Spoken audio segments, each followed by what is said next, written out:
میرا غفلت میں ڈوبا دل بدل دے، بدل دے دل کی دنیا، دل بدل دے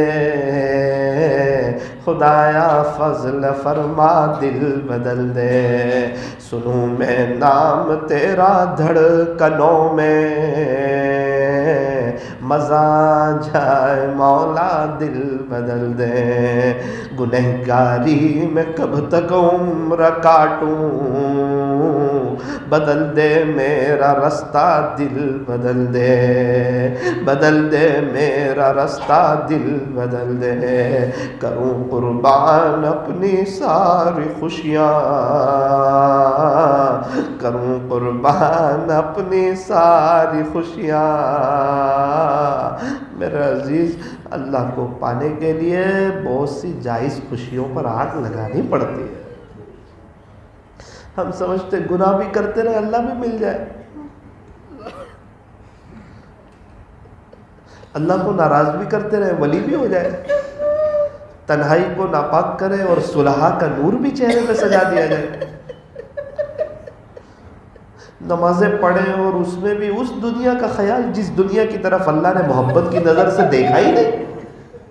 نمازیں بھی ہماری بیجان، ایک نمازی کو جاندار بنا لے، نمازی کو شاندار بنا لے کہ یار میں اللہ کے گھر میں ہوں، اللہ کے سامنے کھڑا ہوں، اللہ نے پیدا کیا ہے، اللہ ہی کے پاس جانا ہے، میری نمازیں بھی بیجان ہے۔ اپنے اللہ سے کہے تو صحیح دل سے،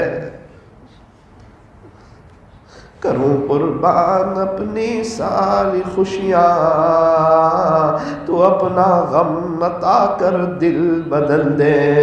تیرا ہو جاؤں اتنی آرزو ہے،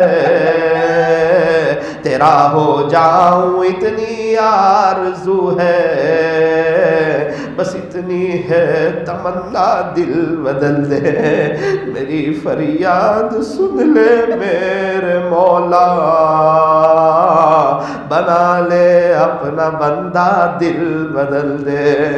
گنہگاری میں کب تک عمر کاٹوں، گنہگاری میں کب تک عمر کاٹوں، بدل دے میرا رستہ، دل بدل دے۔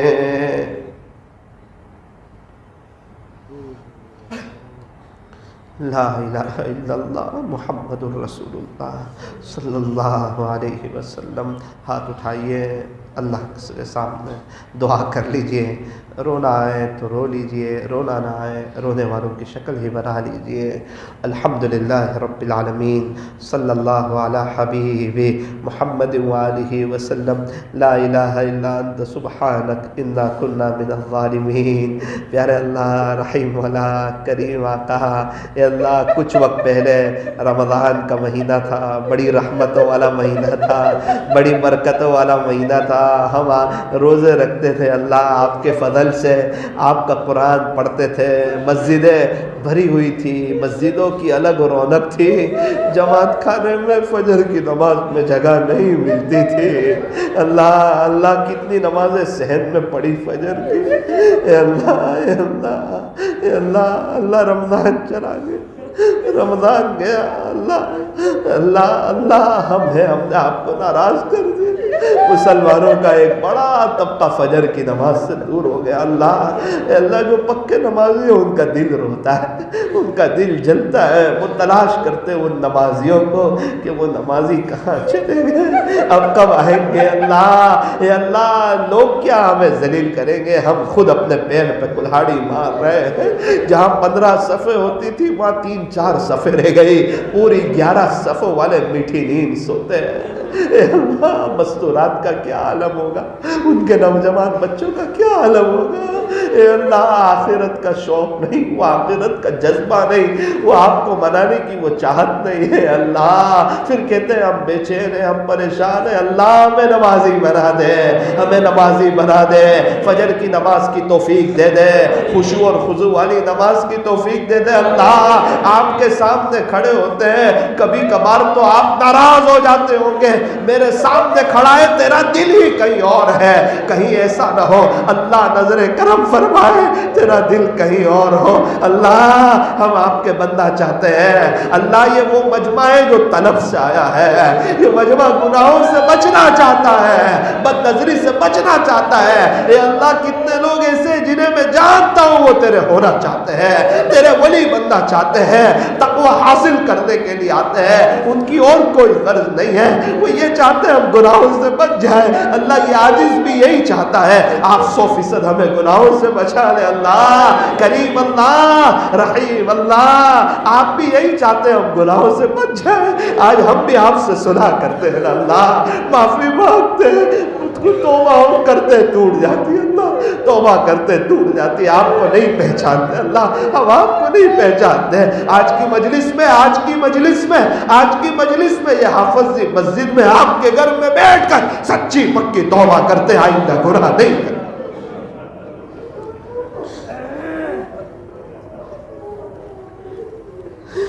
ہر بندے کو یہ معلوم ہوتا ہے کہ اس سے کون کون سے گناہ ہو جاتے ہیں، اس سے زیادہ کوئی نہیں جانتا۔ اللہ سے مانگ لیجئے سچے دل سے، آج اللہ کو منا لیجئے، اپنی زبان میں اللہ کو کہہ دیجئے اللہ یہ گناہ نہیں چھوٹ رہا ہے، آپ چھڑوا دیں، پچھلے گناہوں سے معافی مانگ لیں، آئندہ گناہوں سے بچنے کی سچی پکی توبہ کریں۔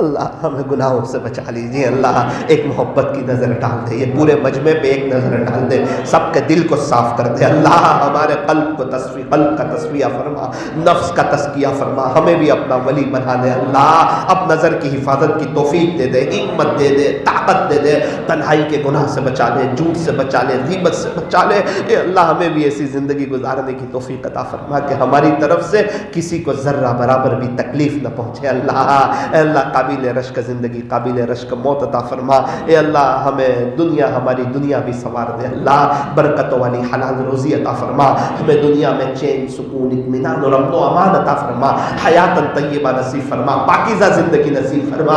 اللہ بہت سے حضرات آپ کے دین کی محنت کرتے ہیں اللہ، گشتوں میں جاتے ہیں، کچھ لوگ پڑھاتے ہیں، کچھ لوگ اللہ والوں کے پاس جا کر اپنے دل پر محنت کرتے ہیں، بہت سی جماعتیں آپ کے راستے میں وقت لگا رہی ہے اللہ، جو حضرات صحیح طریقے پر کام کر رہے ہیں سب کی مدد فرما، نصرت فرما، رہبری فرما، ان کی برکت سے پورا عالم میں ہدایت کو عام فرما۔ اے اللہ جو کاروبار کے سلسلے میں پریشان ہے اللہ سب کی پریشانیوں کو دور فرما، عافیت کے ساتھ برکتوں والی حلال روزی کے دروازے کھول دے۔ اے اللہ جو جس بیماری میں پریشان ہو، کوئی اثرات میں، کوئی ظاہری بیماری میں، کوئی باطنی بیماری میں، اللہ سب کو مکمل شفا عطا فرما۔ اے اللہ رمضان کے حج کے مہینے چل رہے ہیں، حج کے مہینے چل رہے ہیں، جانے والے بہت سے لوگ آپ کے دربار میں جا رہے ہیں اور بے شک آپ ہی انہیں بلا رہے ہیں، آپ کے چاہے بغیر کوئی آ نہیں سکتا اللہ ہم بھی انہی جیسے ایک انسان ہے، لیکن اتنا ہے کہ ہم بڑے گنہگار ہیں، ہم بڑے پاپی ہیں، ہم اس لائق تو نہیں کہ آپ کے دربار میں آ سکے، ہمارے اعمال اس لائق کہاں، یہ آنکھیں اس لائق کہاں کہ بیت اللہ شریف کی زیارت کر سکے، یہ قدم اس لائق کہاں کہ پیارے نبی کے روزے کے سامنے کھڑے ہو سکے، لیکن اللہ جیسے بھی آپ ہی کے بندے ہیں اللہ، یہ پیارے نبی کی لاڈلی امت ہے، بڑا طبقہ ہے، حج کے دنوں میں بہت انہیں حج یاد آتا ہے اللہ، وہ مینا، وہ عرفات، وہ مزدلفہ، اور وہ شیطان کو کنکری مارنا، اور وہ اتنے بڑے مجمع کا طواف زیارت کرنا، اور مکہ مکرمہ میں ایک نماز پڑھ کے 1,00,000 نماز کا ثواب لے لینا، ایک طواف کر کے 1,00,000 طوافوں کا ثواب لے لینا، 1 ریال صدقہ کر کے 1,00,000 ریال صدقہ کرنے کا ثواب، اور وہ مدینہ منورہ میں پیارے نبی کے روزے پر حاضری اللہ، اب ہمیں بھی قبول کر لے اللہ، ہم گنہگاروں کو بھی قبول کر لے اللہ کسی کا رونا تو پسند ہوگا، کسی کے دل کی آہیں تو پسند ہوگی، کسی کا تڑپنا تو پسند ہوگا، کوئی تو سچے دل سے تیرے سامنے اندر سے کڑتا ہوگا، کسی نے تو سچی توبہ کی ہوگی، اسی کے صدقے دفعہ ہم تمام کو اللہ ہر سال کی ہماری حج کی حاضری مقدر فرما، کہنے سننے میں کچھ کمی زیادتی غلطی ہو گئی ہو اپنے فضل سے معاف فرما۔ اے اللہ ماشاءاللہ یہاں تقریباً سب نیک لوگ بیٹھے ہوئے ہیں، ان کے صدقے نفیل سیاہ کار کو بھی معاف فرما. صلی اللہ تعالی علی خیر خلق محمد وآلہ واصحابہ اجمعین برحمتک یا ارحم الراحمین. صلی اللہ